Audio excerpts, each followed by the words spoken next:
Bienvenidos a la segunda parte de nuestra charla con el gran José Magalán, ingeniero en Mercedes-AMG. Para los que no hayáis visto la primera parte, os recomendamos que vayáis a verla a nuestro canal rápidamente, porque ahí Marcos y Luismi hicieron una intro de todos los coches de calle que llevaron motor de F1, y Josema les contó un montón de salseos sobre Alonso, Hamilton o Toto Wolff, además de unos cuantos datazos técnicos. Ahora toca charlar sobre cómo esa experiencia de F1 se trasladó a participar del desarrollo de uno de los coches de calle más especiales de la historia, el Mercedes-AMG One. Luismi y Marcos aportarán sus propias opiniones, por supuesto. Esperamos que os guste.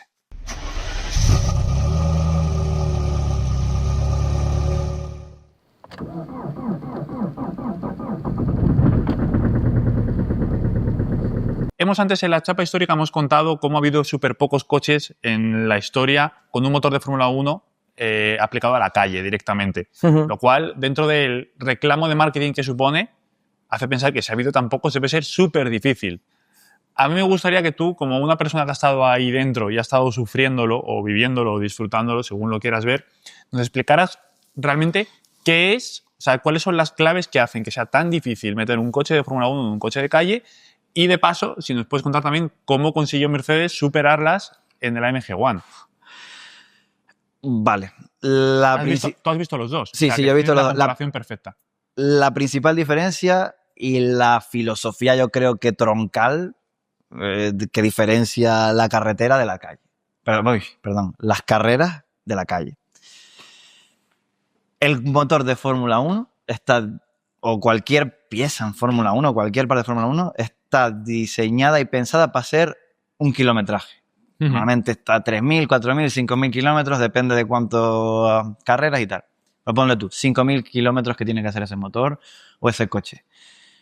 En un escenario ideal, y exagerándolo a lo absurdo como me gusta a mí, cuando hagas el 5001, ese motor tiene que volatilizarse, como en la película esta de Los Vengadores al final, no siento por el spoiler que hace la gente.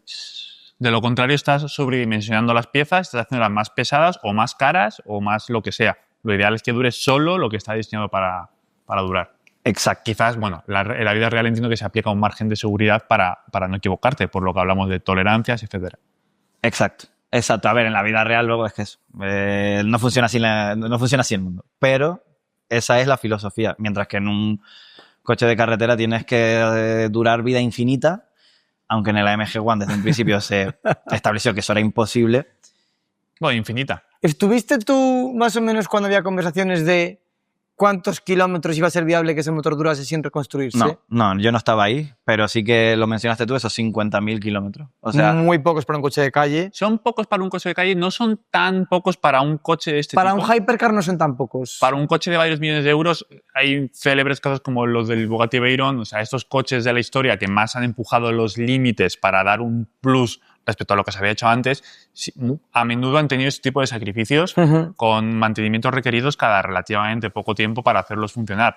Se da por hecho que el cliente que se gasta 3 millones en un coche puede gastarse otros 100.000 cada... 100.000 no, 800.000. Sí, estoy diciendo 100.000 porque igual este caso es uno de los más extremos. Sí. También es cierto que cuántos de estos coches van a llegar a 50.000 en su vida. La mayoría de ellos apenas se mueven. Ya. Entonces no es tan descabellado. Cuando tenemos cuenta que un motor de Fórmula 1 hace... ¿Cuántos kilómetros? 5.000, ponle tú. 5.000. 4 o sea, conseguisteis elevar la vida del motor hasta los 50.000. O sea, 10 veces más. Sacrificando de por medio, pues, también potencia pura. Bueno, has dicho el dato de cuántos caballos desarrollaba el motor de Fórmula 1. 1.063. ¿El de Fórmula 1? Sí. ¿En Fórmula 1? Sí. En Fórmula 1 no se sabe. Por encima de 1.000 un poco, ¿no? Alrededor de 1.000 y por encima de 1.000. Y el de calle sin parte eléctrica, 700. Esa es la matemática fácil que puedes hacer. Vale. O sea, la parte de combustión de Fórmula 1 1000 y la parte de combustión de la AMG One 700. Sí. Básicamente por refuerzos de cara a la durabilidad. Sí.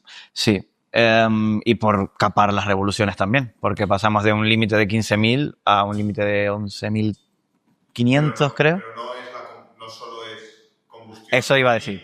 Porque hay parte eléctrica. Claro, porque la parte eléctrica, los motores de parte eléctrica se mantuvieron con la misma potencia. Entiendo que sí. esto es más fácil de extrapolar. Exacto. Y además tienes el truco de que en el coche de calle tenías motor en las ruedas delanteras que el de Fórmula 1 no tenía, entonces las potencias quedaban igual, lo cual a nivel de marketing es un golpe importante. Eso es, eso es. Para explicarlo bien, el coche de Fórmula 1, solo con la unidad que está conectada a sus ruedas traseras, es capaz de entregar alrededor de 1000 caballos, pero el AMG One, en su totalidad, con su parte de Fórmula 1 y su eje delantero, suman esos 1063 caballos declarados, donde 320 son solo el eje delantero y son eléctricos. O sea que lo que se ha extrapolado de Fórmula 1 ha perdido alrededor de 320 caballos para poder ser legal de carretera. Imagino que no solamente por durabilidad, también por tema de emisiones, también sería otra razón por la que el motor perdiera potencia. Yo creo que las emisiones creo que fueron top 1 cosas que casi se cargan el proyecto. Sí. El nivel de catalizador y cómo gestionar los gases de escape en general. Y no solo los gases de escape, sino lo que emanaba el motor en sí. Fue un limitante grande que tuvo problemas a posteriori cuando ya en teoría estaba homologado. Se dieron vueltas fuertes con eso para poder sacarlo adelante. Y una de las grandes diferencias que veíamos con la imagen que vimos antes era esa parte. El escape es mucho más voluminoso que el que se veía en las imágenes de concepto de la AMG One, o de lo que se esperaba. Top 3 retos dirías tú: homologar emisiones. ¿Qué más cosas se te ocurren? Porque me pregunto yo mucho a nivel lo que es... Todo lo demás. ¿Cómo de agradable es el uso? Sonido, que me imagino que estará reducido respecto a un Fórmula 1. Pero también vibraciones, lo tosco que es la entrega de potencia, que en un Fórmula 1 es a lo que das. Aquí tienes que ser capaz de salir de un semáforo como poco a poco, ¿no? A ver, ahí hay trampa, porque es eso. Tienes 320 caballos de potencia en el eje delantero y en cualquier momento puedes quitar ese motor de Fórmula 1 y conducir un coche de 320 caballos eléctrico. Entonces eso te ayuda mucho en esas salidas o en ese uso de calle. Es más, cuando tú arrancas el coche, durante los primeros, también eso te sonaba a ti de haberlo escuchado, durante los primeros X minutos, no me acuerdo exactamente, a lo mejor 10 minutos alrededor de algo así, el motor se está precalentando, y no solo el motor, que tú mencionaste el motor, sino los catalizadores tenían que funcionar a una temperatura óptima para que funcionaran y quitaran esos gases que harían que no pasara los test de homologación de emisiones.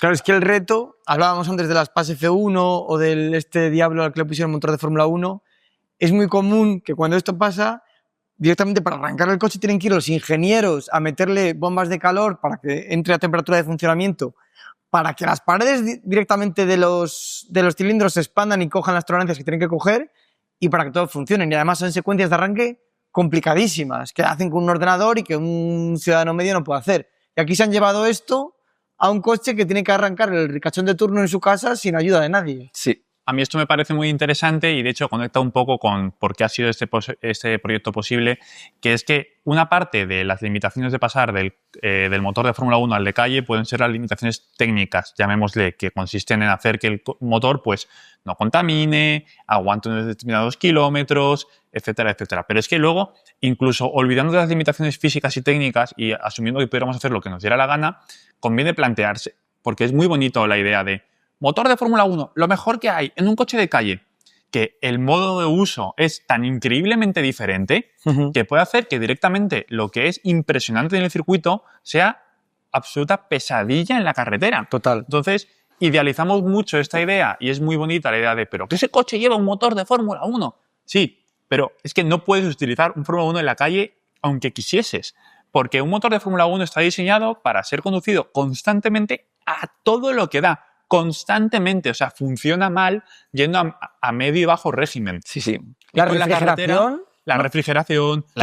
La inyección. La inyección era más clave. Aquí tenemos una inyección de Fórmula 1, inyección directa en precámara de combustión tan famosa que no vamos a entrar ahora, pero que le dio una ventaja grande a Mercedes al principio de la normativa. Eso a bajas revoluciones no funciona. no funciona. Si el ralentí de un Fórmula 1 son 4.000 o 5.000, aquí estamos hablando de bajarlo a un coche normal, 1.200, ponle tú.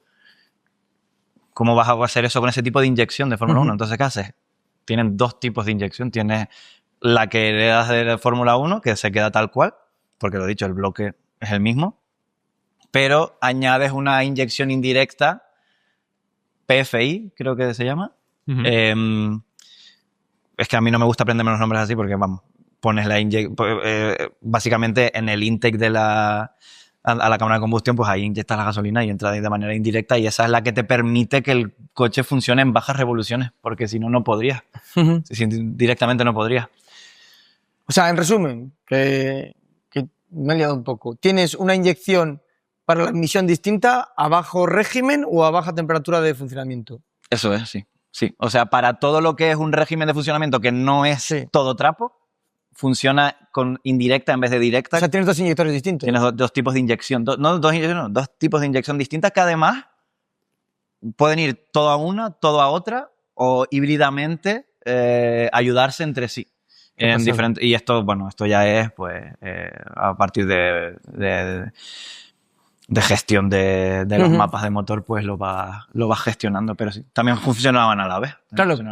Por ejemplo, en un semáforo, o sea, es muy típica la imagen de la Fórmula 1 que cuando llega a boxes le enchufan el ventilador, el secador de pelo en la admisión para refrigerar, porque son coches diseñados para refrigerar cuando vas a 200 y entra el aire como un chorro. Cuando están parados en un semáforo, ¿se apaga el motor o cómo lo hacíais? Pues la verdad que ahí no entro mucho, porque yo no sé cómo funcionaba el coche en general. Yo estaba muy centrado en la unidad de potencia, pero sí te puedo decir que el motor se encendía y se apagaba como cualquier híbrido que de repente se despierta y ¡boom! Sí. Y de repente se apaga y no pasa nada.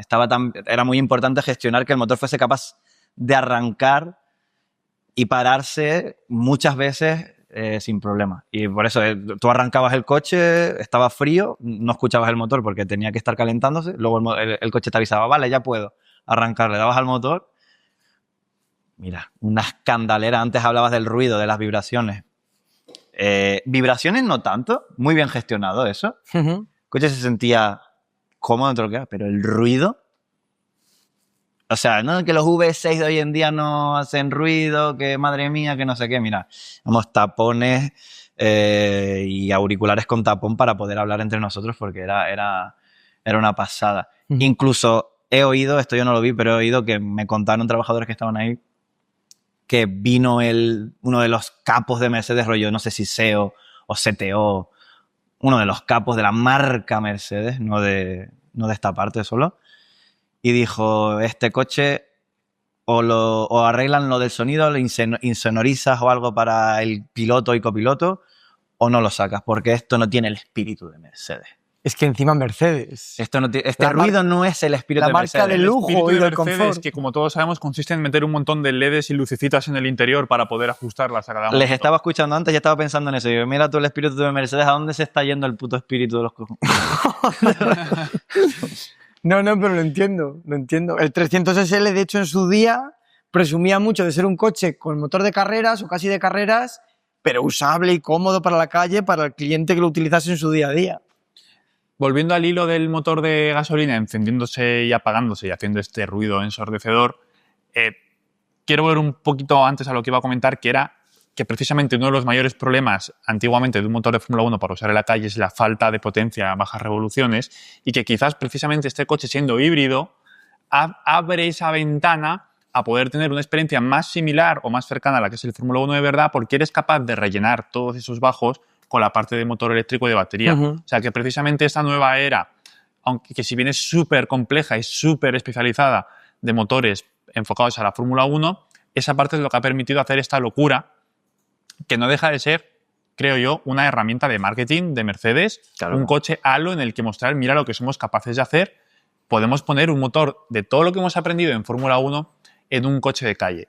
Y esto me abre a mí la pregunta de decir, porque es un tema que a mí me ha fascinado mucho desde que era pequeño. Yo siempre he visto esas marcas que corrían en Fórmula 1 como una especie de ventaja competitiva para lo que luego vendían en la calle. Y está claro que la mayoría de marcas, si están en Fórmula 1, es porque quieren venderte que tienen algo especial y que son capaces de hacer algo mejor, que tú te vas a poder comprar luego en tu coche, en tu concesionario. Gana el domingo, vende el lunes, que es la mítica frase que se dicen siempre los ingleses. Es posible que tu Renault Megane tenga algo de tecnología de tu coche, del coche de Fernando Alonso. En este caso, es indudable la conexión que existe entre este coche y el equipo de Fórmula 1 y se ve simplemente en tu ejemplo que estuviste trabajando en Fórmula 1 y acabaste trabajando en este coche como una conexión directa. Pero quiero preguntarte por qué tú trabajaste en Mercedes y no viviste en Alemania y a menudo los aficionados interpretamos la manera de hacer de los coches en función del lugar en el que están y la marca de que lo hace. Un Mercedes, ¿no? Y esperas que tenga algo de Mercedes. Y sin embargo, cuando llegó, como tú decías, el capo de Mercedes y probó el coche, dijo, esto no tiene el espíritu Mercedes. Entonces yo te quiero preguntar, ¿cuánto de lo que hacíais vosotros, tanto en Fórmula 1 como en este proyecto tan especial, acababa transfiriéndose a lo que era la casa madre en Alemania? ¿O cuánto de lo que era la casa madre en Alemania se bajaba a lo que ocurría en Inglaterra en el departamento de motores de Mercedes Fórmula 1? Yo a efectos prácticos no vi nada. Absolutamente nada. Para mí era una empresa inglesa en Inglaterra. Es que era el equipo, el que desarrolló el motor de este coche. Es una pequeña fábrica aparte de la de Fórmula 1. O sea, esto es herencia de esa Mercedes de Fórmula 1. Es una pequeña inglesa. escisión. Claro, es una pequeña sesión. Yo cuando me migré de un sitio a otro solo crucé una pequeña calle dentro del complejo de la fábrica, ¿sabes? O sea, ahora en vez de entrar a la derecha, entro a la izquierda. Entonces, no lo sé. Pero yo no vi nada de Alemania aquí. Nada. Cuando se pasó el CEO, el campo. Tenía un compañero de trabajo que era alemán. Bueno, se puede servir con la conexión. Ese era el espía. De hecho, creo que en papeles, y corregidme si me equivoco, pero creo que en papeles no es un Mercedes. Creo que en ficha técnica Multimatic. es un Multimatic. Yo no sé si Multimatic Multimatic, para el que no lo sepa, es una empresa que desarrolla sobre todo chasis y dinámica de vehículos, en la mayoría de ocasiones de carreras. Hizo el desarrollo de chasis y de dinámica de este coche. Multimatic está en Inglaterra también. Inglaterra también. Bueno, por lo menos con la que yo interactuaba, a lo mejor tiene más fábricas por ahí, pero la que yo interactuaba, no me acuerdo exactamente, uno de estos pueblos perdidos de Inglaterra.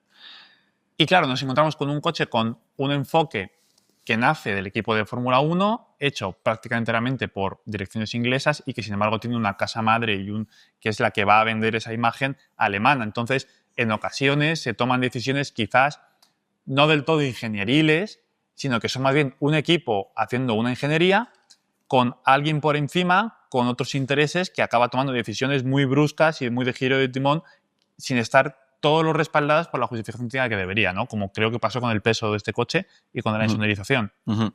Yo peso, está aquí el experto, pero yo he leído muchos problemas de añadir muchos kilos de aislante y añadir muchísimos kilos de refrigeración. Creo que el target del coche estaba como en 1200 y ha acabado pesando 1800, 1700.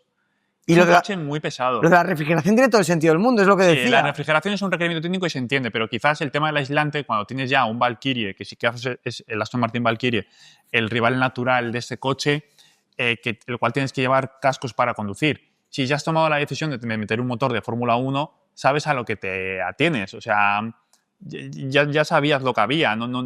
Que hay una decisión por encima, brusca y rápida, de alguien que considera que el coche es muy ruidoso para ser un Mercedes, quizás no está entendiendo del todo lo que tenía que ser este coche. Hemos hablado al principio del episodio del F50 y su motor montado rígidamente al chasis, que es ensordecedor, es incómodo y es radical. Quizás este coche no tenía que llevar asientos de cuero, no tenía que tener un lujo propio de Mercedes, tenía que ser un reflejo de lo que es un coche de Fórmula 1, con todas sus consecuencias.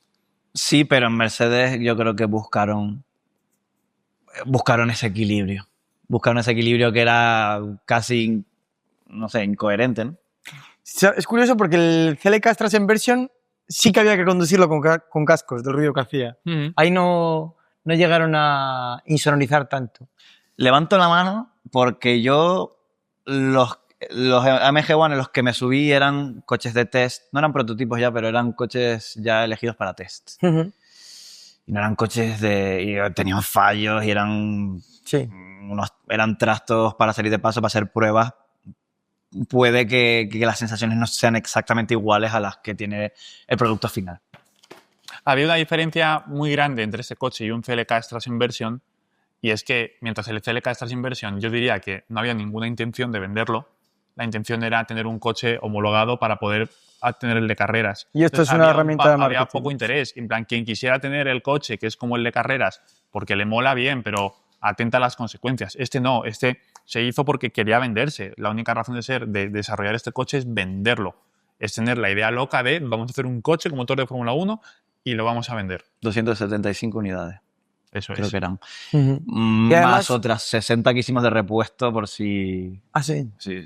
Que además este coche lo están dejando probar y compararlo con el Valkyrie y demás, lo están dejando a la prensa Sí. para que opine libremente. Con lo cual entiendo que hayan hecho ese esfuerzo en que sea muy agradable. Antes de entrar un poco en una valoración que me gustaría hacer del coche como concepto, que la que igual Marcos y yo vamos a debatir un poco, y Josema por supuesto también, que para eso ha trabajado en él. No sé si nos queda algún tema técnico del que queramos hablar sobre el coche, alguna anécdota. Yo le quiero preguntar si te dieron una vuelta.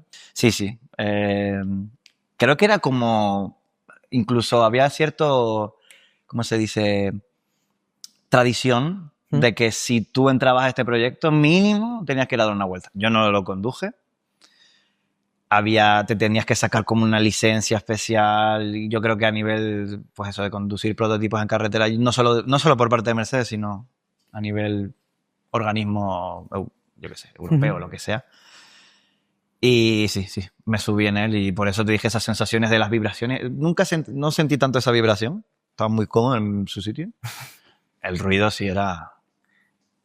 ¿Y la velocidad? Y la velocidad, lo de siempre, en estos coches, estos motores, lo que impresiona es la aceleración.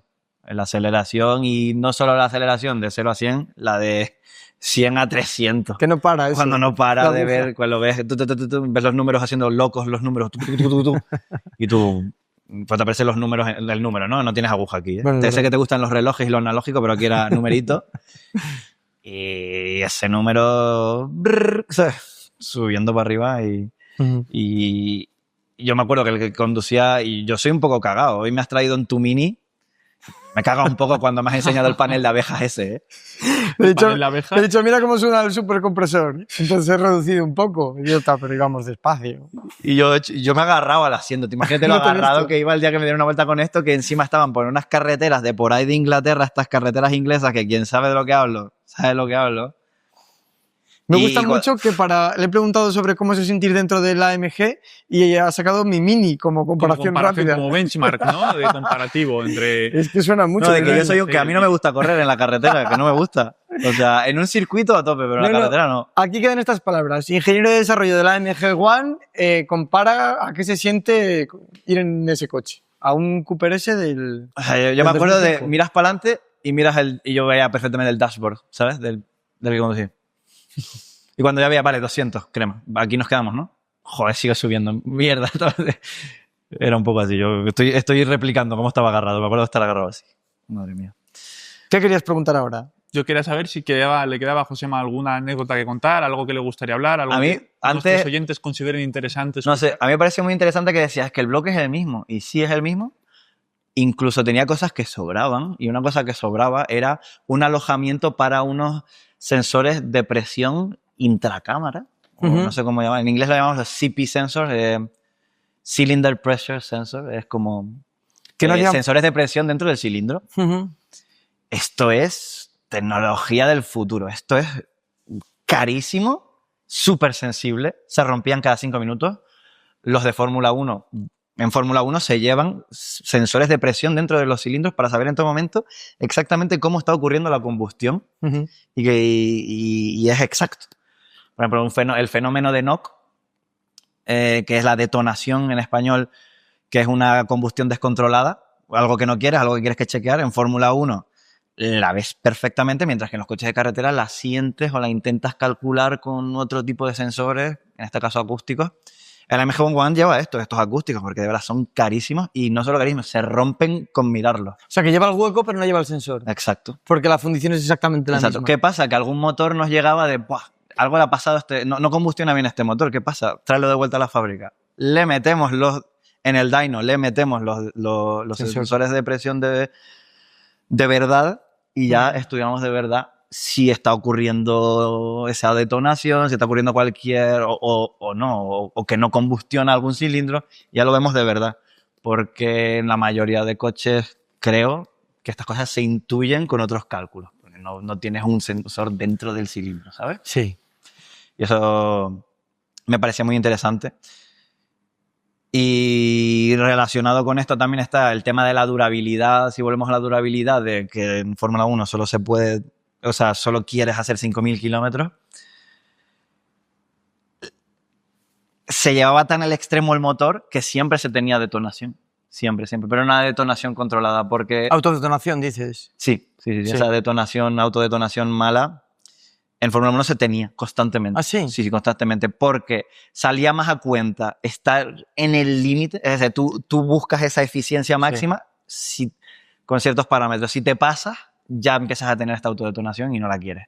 Pero era mucho más rentable estar en esa línea y estar todo el rato cruzándola sin querer, que no, vete al lado seguro y no. Entonces era mejor tener un motor que se iba rompiendo poco a poco que un motor que no se iba a romper. Es otro ejemplo de diferencia entre carretera y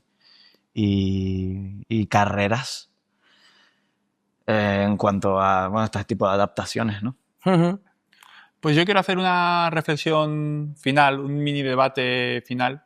Pero yo antes de pasar a la sesión final, creo que antes hemos tocado un poco parte técnica. Vale. Yo iba por ahí también. Ya. Pero es verdad que teníamos algunas imágenes. Vale, para poner en contexto, esta es una revista que sacó Honda cuando los motores se terminaron de congelar en la anterior normativa y dijeron, yo no sé si es porque dijeron como nos vamos, me la pela, les voy a enseñar todo el desarrollo del motor. Esta revista es una pasada, es japonesa y es que muestra pieza por pieza partes de verdad del motor Honda.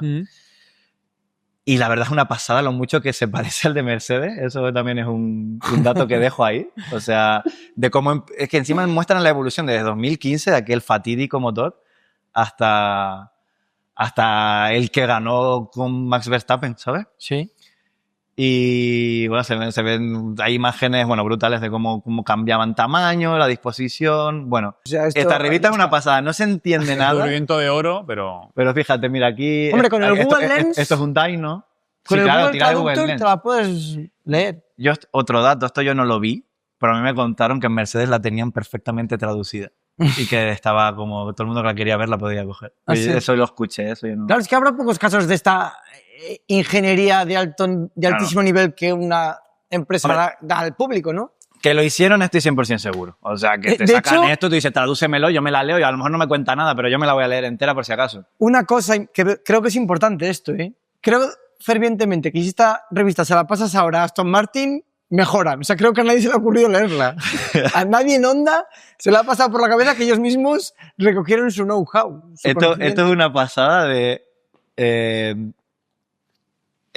2015, 2016, de 2015 a 2021.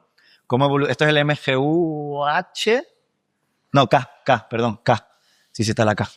De cómo fue incrementando en tamaño con los años. Yo quiero hacer una pregunta aquí, técnica. Este sí que es el H y lo mismo, cómo incrementó en tamaño. El MGU-H, el sistema de recuperación de energía que viene del turbo, ¿solo lo han tenido dos coches de calle? Creo que el primero fue la AMG... A ver, por esto pregunto. AMG One. Sí. Luego sé que lo tienen los Porsches actuales. El 911 híbrido nuevo. Efectivamente. El turbo híbrido y puede que también el GTS. Sí, el GTS también, sí. ¿Y qué otro coche? El F80. El F80. Con lo cual esto sí me parece muy interesante de que sí que puede haber habido un trasvase de ingeniería de la Fórmula 1 al mundo de la calle. No, porque Porsche no está en Fórmula 1. Pero algún ingeniero tendrá que venir a algún sitio. O sea, a ver. ¿En Le Mans lo llevaban? Pero a nivel global... Pues viene de la Fórmula 1. ¿En Le Mans lo llevaban? Buena pregunta. Pero bueno, igual... Aún así, Porsche desarrolló un motor de Fórmula 1 para esta normativa, que no se ha usado. Ah, es cierto. Igual le tendrá dentro de unos años, ¿no? Como con el Carrera GT. A ver, sí, hay trasvase porque hay desarrollo de la técnica. Y ya en una técnica, efectivamente, se puede empujar más a los límites estando en Fórmula 1. Y a mí me encanta que esto suceda. Lo que creo que no hay es trasvase de aprendizaje entre el equipo de Fórmula 1 y la empresa de coches de calle. En directo, dices tú, ¿no? Sí, de hecho, voy a dar aquí un dato. En Woking, en McLaren, está en el mismo edificio todo el mundo. No es como Mercedes, que Fórmula 1 está en Inglaterra y Calle está en Alemania. En Woking están todos juntos y hay un store y no hay ninguna comunicación entre Fórmula 1 y McLaren Automotive de coches de calle. Ninguna comunicación. Hasta el punto que si necesitan una datasheet de un tornillo, la gente de Automotive y la de Fórmula 1 lo tiene, no se lo dan. O sea, no existe ningún tipo de comunicación. Yo he leído historias Son entes independientes y únicos. He leído historias de estas de, por ejemplo, creo que era durante el desarrollo del Enzo, se acercaban mucho al equipo de Fórmula 1 a preguntar por el volante, porque querían un volante muy cercano al del monoplaza. Y les miraban fatal a los ingenieros de calle como, ¿qué narices hacéis aquí? Y les hacían el caso justo. Quizás hagamos otro día, de hecho queremos hacer un episodio de Trasvase Carreras Calle y hablaremos más a fondo de esto. Y eso es. Es muy interesante. Pero creo de verdad que sí que ha habido... Que hace muchos años que la Fórmula 1 no se llevaba casi nada a la calle. Creo Sí, totalmente. Creo y que justo cuando está llegando lo han quitado. Lo he quitado. Ahí Esto va quería yo. sacar yo. Justo cuando el MGUH estaba llegando a los deportivos o superdeportivos, ni siquiera tanto super, ¿no? Porque el 911 no es un hypercar. Justo cuando esto está pasando, van y se cargan el MGUH con la nueva normativa 2026. Con Sí, la yo tampoco lo entiendo. de bajar complejidad cuando... Ya lo tienes hecho, ya está hecho. No, y mi opinión es que esa complejidad fue un poco de storytelling de es que Mercedes lo hizo tan bien, pero es que lo que hizo Mercedes que ganara fue un cómputo de muchas cosas, no fue solo que clavaron esta complejidad a la primera. Mercedes lo ponía en otro sitio distinto al resto, ¿no? Al principio. O era Sí, más pequeño, me contaste. Sí, pero fue un cómputo de varias cosas. Yo sumaría incluso 5 cosas que podemos hablar otro día. Entonces, Hay que volver a invitarle. se hizo este aura de wow, qué difícil lo del MGUH, pero ¿me podrías explicar el supercargador de tu Mini cómo funciona? Otro día te lo explico. Bueno, el supercargador coge... No usa los gases de escape. Tiene una correa. Utiliza la propia inercia Vale. del motor y va conectada directamente para Exacto. meter más Porque aire ahora a hay la más- admisión. Directamente cigüeñal con una Sí. correa, con un compresor que lo que hace es meter más aire al motor. Sí. ¿Y qué más fácil que hacer eso que conectarlo a la correa? Súper complejo que, mira, lo pones aparte un motor eléctrico, se lo enchufas así. No, aparte que ya estaba superado. O sea, ya había Sí. conocimiento. Y ya- luego, en vez de compresor, pones también una turbina, ahora es un turbocompresor con un motor eléctrico. No es lo mismo. O sea que... No es lo mismo. No. ¿Ah, no? Es que el supercargador no va con gases. No va con Va gases. directamente con una correa. correa. No, claro que sí. No, estamos de acuerdo. Es El lo que tema- estoy diciendo. Pero ahora a eso le metes una turbina y llegas a esto sin querer. O sea, hablando mal y pronto, pero... Supuestamente pero sí. hicieron este cambio de normativa también para incentivar a Audi, a Cadillac, a nuevas compañías Incluso a Honda a quedarse. a que se metiesen, porque supuestamente iba a ser un motor más simple. Pero yo creo que ya había suficiente conocimiento de cómo se diseñaba un MGUH y por culpa de este cambio de normativa y que desaparezca este elemento, tenemos baterías que necesitan ser recargadas a mitad de recta. Y ha tenido también que rehacer toda una aerodinámica que ya funcionaba, en mi opinión, bastante bien en cuanto a los coches siguiéndose unos detrás de otros. Vale, sí, con los años se empeoró, porque, como es normal, pero funcionaba mejor que los años anteriores. Y has tenido que rehacer todo el reglamento de aerodinámica para hacer que esos coches con baterías tan grandes y con tantos problemas de energía puedan funcionar. Y has tenido que meter esa aerodinámica activa para hacer que los coches directamente no se queden sin energía en la recta, para bajar la resistencia aerodinámica. Yo tengo ya un par de preguntas muy anecdóticas para terminar. Sí, yo quiero hacer tiene un puñetero cierre que no me habéis dejado. Sí, pero entonces vamos a hacer un cierre y luego le vamos a seguir haciendo preguntas. No, yo quiero cerrar el capítulo de la MG One. Vamos a cerrar el capítulo de la MG One. ¿Vale? Porque esto es mínimo como un múltipla y tú y yo debatimos de coches y no porque esté aquí este señor vamos a dejar de juzgar Vale. la MG One. Veredicto final de la Veredicto MG One. de la MG One. Menuda mierda de coche. Tú has dicho 1000 veces que es una mierda. No, bueno, sí, lo he dicho, sí. Sí lo has dicho, sí. Sí lo has dicho. Sí lo has Pero dicho. en privado, no delante de una cámara. Da igual, aquí somos muy sinceros. El Mercedes AMG One tiene una cosa increíble. Tú y yo hablamos muchas veces de pedigrí de competición. Y es el coche que mejor ha sabido trasladar un motor de Fórmula 1 a la calle de toda la historia. Es el único que se ha atrevido a llevar el bloque Es el tal único cual. que lo ha hecho tal cual. Sí. Desde el punto de vista de ese pedigrí, Del reto, de ese saber, el reto de ingeniería que tiene ese coche detrás y esa cosa única que tienes, sí. si te gusta mucho la Fórmula 1, es el mejor coche de la historia. Podría decirse, te lo compro. Ahora, viene el pero. ¿Realmente importa? O sea, ¿realmente es tan valioso que en un coche de calle el motor venga de un Fórmula 1? Porque hemos dicho antes que el Carrera GT tiene un motor que viene de Fórmula 1 y es un motor impresionante, pero es que el Lexus LFA tiene un motor que no viene de Fórmula 1 y es igual de impresionante. ¿Hasta qué punto Ferrari con el F50 y Porsche con el Carrera GT simplemente no reutilizaron algo que ya tenían y que podía serles útil y lo modificaron todo lo que fue necesario para hacer un buen motor de calle y es tan bueno como cualquier otro motor de calle que no traía una historia de Fórmula 1? Vale, mi opinión. Creo que el reto, como dices tú, es de los más bonitos y ambiciosos de la historia y ahí queda patente por todo lo que hemos ido comentando, pero la pregunta que hay que hacerse, ¿era buena idea? Desde un principio, además te añado otro componente. Cuando tú haces eso con un V10 o con un V12 que le plantes a un Carrera GT o a un F50, cuidado que tienes de los motores con más aura y con más amor de los aficionados, por el sonido y por lo alto que cortan de revoluciones. Pero justo lo haces en la época más criticada de la historia de la Fórmula 1. Yo justo en eso no estoy de acuerdo. Evidentemente, si a mí me das un motor, me das un coche de calle con el V10 de Schumacher del año 2004, te digo, me da igual que sea inconducible, dame eso. Ahora me lo das con el motor de Hamilton del 2016... Yo justo el drama y la emoción... Yo justo en eso no estoy de acuerdo. Yo justo en eso sí que considero que un 1.6 V6 ahora mismo pues parece, no es un V12 ya, pero sigue siendo un motor de Fórmula 1 con una potencia brutal y unas revoluciones brutales, y José me ha estado diciendo hoy que suena que te cagas. No, que suena muy alto. Suena muy alto. El timbre es agradable. Sí, yo he visto pruebas y mola. Tú ya hemos escuchado el Project One iba en persona. medio gas en Goodwood, no iba a tope. Suena mal, y yendo a tope suena mal. Que no vea eso, Luismi. Imagínate y que hacen... encima, como tiene una parte eléctrica, puedes compensar la parte mala de un motor de Fórmula 1 en calle. O sea, yo justo la idea en sí misma no la veo tan mala. A nivel atracción para el aficionado, no me parece buena idea. Creo que has elegido la peor época de la historia de la Fórmula 1 para meterte en un proyecto tan costosísimo y de tantos años. A nivel producto final. Para mí la cuestión...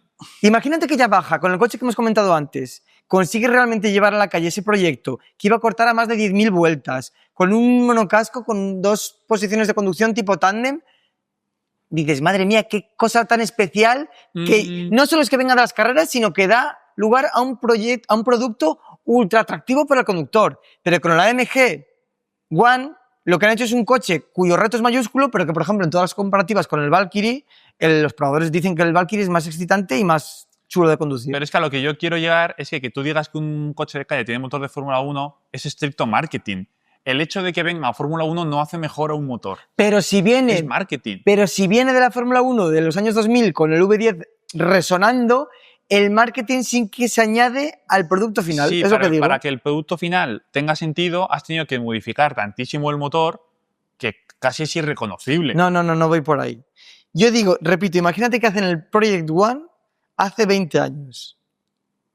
Entonces, igual... Pero es que igual no se podía hacer. Es que igual tenías que modificar tanto, tenías que modificar tantísimo el V10 para hacerlo remotamente utilizable en la carretera, que se iba a parecer como un huevo una castaña al motor original. El proyecto... Vas a poder vender desde el punto de vista de marketing que el motor proviene de un coche de Fórmula 1 como el F50 y el Carrera GT, sobre todo en el F50, pero bueno, vas a tener un motor que puedas haber desarrollado de cero y sería algo parecido. El proyecto de Yamaha iba por no cambiar cilindrada y por mantener unas revoluciones muy altas. Evidentemente no 19.000, pero iba por una experiencia mucho más hardcore.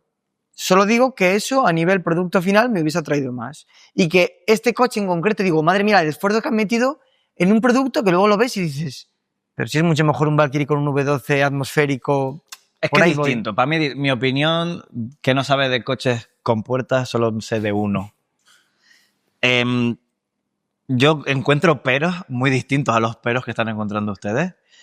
Pero es que la AMG One destaca por estar a la vanguardia y la innovación y búsqueda de algo imposible. Y para mí, yo lo siento mucho, pero el Valkyrie en mí, su pero es que es irse a lo fácil. Cuidado, que el Valkyrie tiene otra cosa, que por culpa de la aerodinámica de Nigui, tienes un monocasco ridículamente estrecho, una posición de conducción rarísima y unos compromisos brutales a nivel de lo incómodo que es ese coche. Pero, por ejemplo, en este caso, eso sí que me aporta al drama y me aporta a la experiencia. Todas las pruebas que estoy viendo del Valkyrie es que te enamoras del coche viendo el movimiento. El probador no puede tener una sonrisa más grande en la cara. En cambio, cuando prueban el Project One, incluso a veces dicen que se ha quedado entre dos aguas, porque por un lado quieren que sea un coche como un poco más Mercedes, usable, cómodo, pero por otro lado tiene el motor más difícil de gestionar de la historia de la automoción en un coche de calle. ¿Por qué no han metido al Valkyrie en Nürburgring? Por el fondo plano, creo. Ah. O sea, el Valkyrie... Ah. No es verdad. Me da rabia vale. porque creo que se lo ventila. Creo que se lo ventila. ¿Sí? Por peso, pesa 500 kilos menos. No, me estoy flipando. Es que yo soy un poco hater de esta filosofía de... A mí la Fórmula 1 2022, lo del el fondo que no es plano, sino con el efecto suelo, etcétera, o como quieras llamarlo, porque no está bien llamado así tampoco. No soy nada fan de eso. Y fíjate, por este tipo de contras, porque el Valkyrie luego le pones esta aerodinámica que sí, en recto y en los rodillos y en el túnel de viento es la hostia, pero luego en la vida real de las carreras... Es que Nürburgring en concreto es un circuito con un asfalto muy malo y muchos cambios de rasante. Pero es que hasta los Fórmula 1 de 2022 han sufrido muchísimo estos Vamos problemas. a ver, tanto el Valkyrie como el Project One son coches con muchísimos compromisos para ser utilizados en carretera. Sí. Muchísimos. Ahora, si te quedas en la parte que realmente puedes disfrutar, está claro que donde el Valkyrie apela al drama absoluto del V12, ligereza llevada al extremo y aerodinámica llevada al extremo, el AMG One apela única y exclusivamente al hecho de llevar un motor campeón del mundo de Fórmula 1. Eso es. De hecho, tú simplemente ves el coche y ya llevamos todo el episodio hablando en unos términos técnicos muy profundos con una persona que ha trabajado en el coche. Me ha subido otra vez a la barra de bar. Tú ves al coche y solo estéticamente tú lo ves y dices, no han hecho nada. Nada, no hay ningún intento. Todo el esfuerzo del coche está en meter ese Fórmula 1 a un cascarón. Y no ha habido ninguna intención estética, no había ninguna intención de enfoque, de carácter, de aporte, de absolutamente nada más. El coche se ve simple, genérico y sencillo. Creo que habla del enfoque que será y del espíritu. Lo que quiere ser es un motor de Fórmula 1. Es la mayor definición que ha existido en la historia de la frase de Enzo Ferrari de te vendo un motor y te regalo lo demás. Eso estoy totalmente de acuerdo. Entonces, bueno, si a ti lo que te apela es ese pedigrí, eso es lo que hablamos tanto en este podcast es que me gusta saber de dónde viene el desarrollo que tiene y le doy valor incluso por encima del uso último real del coche, el coche es impresionante. Ahora, como máquina de conducir, ¿ha merecido la pena todo ese esfuerzo? Yo creo que no. Yo creo que tampoco. Pero lo sigo admirando y me gusta que exista. Sí, totalmente. Y lo de picarse con el Valkyrie es broma. O sea, y te lo digo porque para mí mi mayor pero de este coche y por el que siempre, digo, es que lo hizo Multimatic casi todo. Que lo que no, es que esa es otra, es que no es un Mercedes. Es que de Mercedes solo tiene la unidad de potencia y es que los restos no es un Mercedes.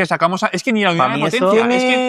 Tiene la estrella, pero está pintada, o sea que tampoco. Porque es que ni la pero de que esté pintada es pero no es Mercedes. No, porque un buen Mercedes la puede robar la estrella. Ya, pero eso es como para... Tendría que llevar como los clases taxis, ¿no? Como la estrellita así puesta para Eso también es por marketing, es para decir, está pintada, como en la Fórmula 1, ya. que está pintada también.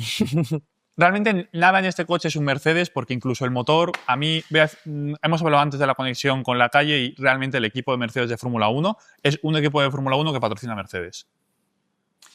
Bueno, y que patrocina como tal a lo mejor es muy fuerte, pero entiendo lo que dices. Igual me he pasado de raya porque Aston Martin sí que es un equipo de Fórmula 1 que patrocina a Aston Martin, de eso no hay ninguna duda. En el caso de Mercedes, que por cierto, Toto es uno de los mayores accionistas, sí. ¿no? Pero no está tan alejado de serlo. Es que la fábrica está en Inglaterra, por ejemplo, Ferrari es mucho más respetable, entre comillas. Ferrari y McLaren tienen una sede conjunta, aunque no se hablen entre ellos. Aunque se odien. Claro, pero Mercedes o incluso, no sé... Sí, estoy de acuerdo. O sea, no sé cuánto... no sé si tú sabes si algo de desarrollo de motores se ha hecho en Alemania. A lo mejor en los inicios, nada. Yo, la verdad que yo te diría que entre nada. Creo que la tapa del depósito de aceite la hicieron en... Lo más alemán que se me ocurre que tiene es que la ECU era de Bosch. Pero es que eso que tiene que ver, ¿sabes? No.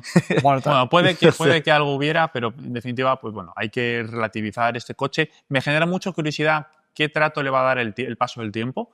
No sé si va a acabar viéndose como un fracaso y una cosa difícil de entender o como realmente algo súper especial y único. Lo veremos. Creo que tienen que pasar unos años a ver cómo los valores se van moviendo. Pero bueno, a mí me alegra mucho que les atrevieran y que lo hicieran. Sí que me parece es un pelín... Me da rabia la época justo en la que lo han intentado. Pero puede ser lo que comentas, que la única manera de llevar un Fórmula 1 a la calle, un motor de Fórmula 1 a la calle, es que sea híbrido para poder aprovechar esos momentos en los que está apagado y demás. Eso es. El Veyron, ahora que comentas lo de qué tal sobrevivir al paso del tiempo, el Veyron ha tenido unos años de ostracismo y de malas críticas por lo ridículamente caro que era de mantener. Entonces, creo que en los primeros años le puede pasar lo mismo. que o es una reina del garaje, como dicen los ingleses, o el que lo quiera usar un poco no va a ser el coche más cómodo del mundo. He visto un vídeo de Rosberg, la secuencia de arranque es ridícula. Tienes que darle no sé cuántos botones, esperar un minuto a que se caliente no sé qué, luego empezar a rodar poco a poco. O sea, pues a Rosberg le daba bastante igual el coche, ¿eh?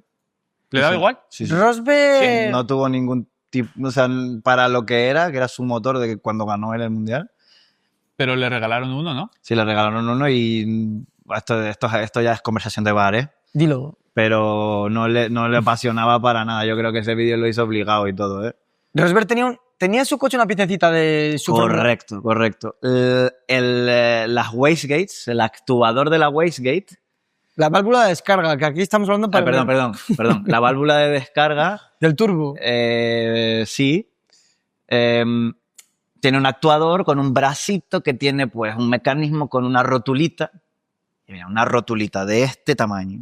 Sí. De este tamaño. Vale. Que venía de su Fórmula 1. Y se la pusieron A ver, ahí. es un datazo, ¿eh?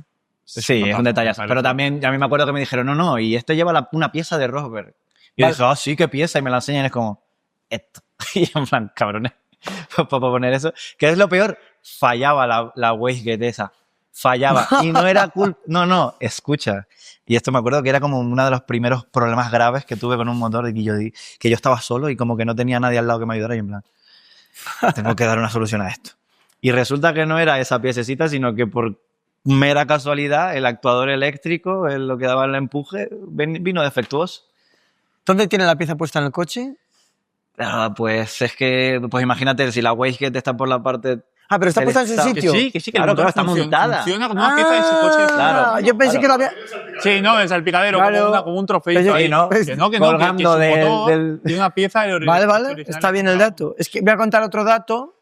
Ayer venía por la autovía con el Mini y me adelanta, que hemos hablado de él, un M5 V10, el 60. Entonces yo como un loco reduje para seguirle, ¿no? Y se me pica un Renault Megane.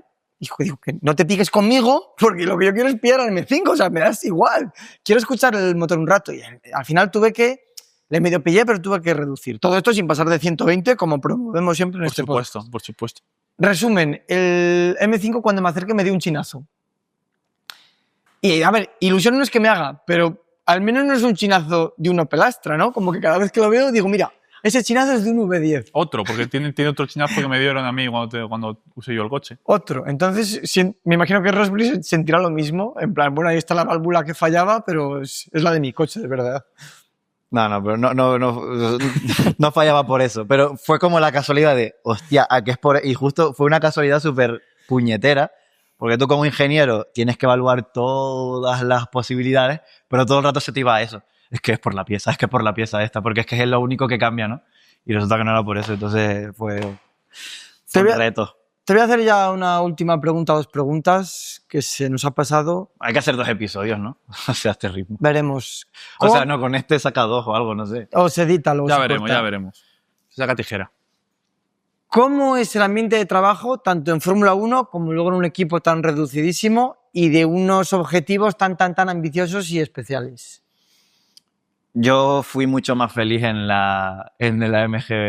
el AMG One. El tener un equipo más pequeño, más cercano, un poquito más distendido. O sea, la Fórmula 1 es que es la Fórmula 1. Y había más tensión, había más competitividad, la gente quería destacar individualmente un poquito más, hay un poquito más ambiente tenso. De competitividad capitalista, ¿no? O sea, así funciona el mundo. No está mal, la competición interna también es buena, ¿sabes? El AMG One estaba un poquito más relajado y la verdad que lo pasaba pipa en el dyno, porque no lo he mencionado bien, pero en el AMG One sí que hacía el motor entero, porque ya no se testeaba a nivel subsistema, no van tan al detalle, sino lo montan todo y ¡pa! Y teníamos la radio, teníamos un altavocillo portátil, porque en el dyno no escuchas el motor, ¿eh? Porque está tan insonorizado que no se escucha. O sea, tú puedes ponerte la radio que no estás haciendo una temeridad. Pero llegaba un punto que tenías ese motor que costaba un milloncito mínimo, digo yo, que costaría cada motor de estos. Y estábamos ahí en el dyno escuchando reggaetón con los ingleses. Yo les ponía el reggaetón, hablando de música, no sé qué. Y luego pasaban cosas, le hacíamos fotos a los fallos, no sé. Era la hostia, nos pasamos pipa. Tú me contaste una vez que en el dyno, no sé si es del Player One o del equipo de Fórmula 1, tú ponías DAZN con Lovato retransmitiendo la Fórmula 1 Sí. y les decías a los ingleses, este sí que es bueno. Sí. Yo, claro. O sea, pasaba mucho, ¿eh? Estabas en tu horario laboral, pero eran ya los libres, el viernes. Y no debería ser esto, pero todo el mundo se ponía el móvil aquí al lado con los libros viéndolo, porque bueno, no estaba mal visto. Y cuando tocaba eso decían, lo pongo yo con mi DAZN, y los ingleses en plan, no entendían nada, pero yo les decía, mira, yo sé que tú no estás entendiendo nada, pero esta es la mejor manera de verlo, créeme. O sea, Este señor es el que mejor retransmite, el que más pasión... A ver, últimamente están chocheando los un poquillo. Perdón. Yo creo que iba a subir este clip para que luego Lovato lo viese. No, mierda, no. Han tenido... Me acuerdo que esos años estaban en su peak. O sea, es cambio... Bueno, esto es conversación de bar otra vez, pero en ese momento me parece que encontraron un equilibrio DAZN de la retransmisión muy bueno. O sea, luego me ponían el Sky Sports y yo decía, no puedo con eso. Y lo ponías por el altavoz, sonaba... Sí. Sonaba el Trío Calavera en toda la fábrica de... No, toda la fábrica no, pero toda esa célula de ensayos que era el dyno, que sí. Pongámosle unos 40 metros cuadrados o 50 y ingleses escuchando esto diciendo, ¿esto qué es? Ahora con la IA se podría poner traduciendo a Lovato, ¿no? Y que se lo oyera en inglés en toda la fábrica. Do you want to know how much your car costs? If you close your eyes, you're gonna lose it. Caution Fernando, overtaking everybody. Uy. Pues no sé si te queda algo, pero a mí este cierre me gusta mucho de que se lleven nuestros espectadores la Podemos imagen, dejarlo aquí. la imagen de Josema poniendo en los altavoces de la dyno reggaetón y a Lovato a tope. O sea, parece que yo lo amo a estos tres, te lo juro, me parecen la hostia. Queda bien con todo el mundo. ¿Tú has visto cómo metemos palos aquí siempre a todo? En carnaval me iba a disfrazar de Lovato y al final no lo hice. O sea, ha venido aquí. Es verdad, muy bueno. Ha venido aquí un ingeniero que ha trabajado en uno de los mejores coches de la historia y tú y yo hemos dicho en un momento del podcast, este coche es una mierda. Es verdad que lo hemos dicho. Y creo que esta es la mejor manera de terminar. Gracias, Exacto. Josema, por venir. Gracias a ustedes. Muy interesante. Sí. Y al resto, si nos habéis escuchado todo, gracias y nos vemos en la próxima. Lo dicho, podéis dejarle preguntas y os responderá el muchacho. Sí, yo respondo en los comentarios. Denle caña. Sí hay gente viendo, claro.